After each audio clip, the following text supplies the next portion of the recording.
झन मोरन जी ये धरती हंझन मोरन जी पर कुर्सी आहे चोरन जी जे बद बदा शहज़ोरन जी अड़ा वेही सूर सां मां बि हिकिड़ो शायर आहियां पर बाग़ी आहियां।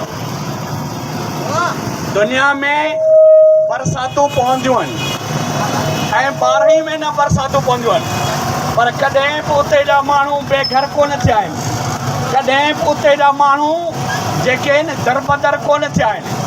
हिननि खे 6 महीना 12 महीना अॻे ख़बर हुई त हेॾी वॾी बरसात ईंदी, वॾी बरसात अचणी आहे। उन लाइ हिननि छा कयूं जो बलदियात जा पैसा खाई विया।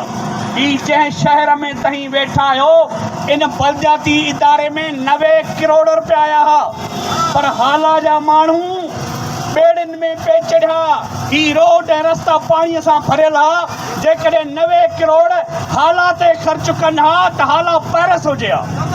जेके माण्हू पंहिंजे शहर सां अहिड़ी बेअख्याई कंदा उहा तव्हांजे ज़िले सां कहिड़ी चङाई कंदा। उन करे असांजी हिननि ते चार्जिस आहिनि त DC जे अकाउंट में 5 अरब रुपया पिया आहिनि तेल ऐं ऑयल गैस जा।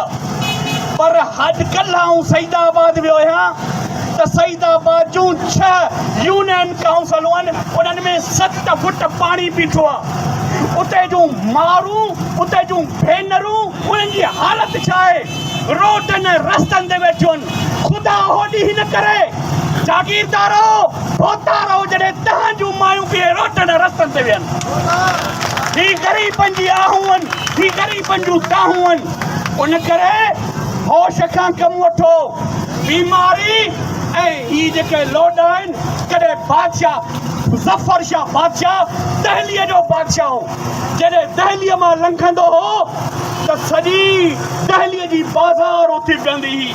पर जॾहिं हुकूमत हुयसि ऐं पिनण निकितो त कंहिं रुपयो कोन ॾिनो।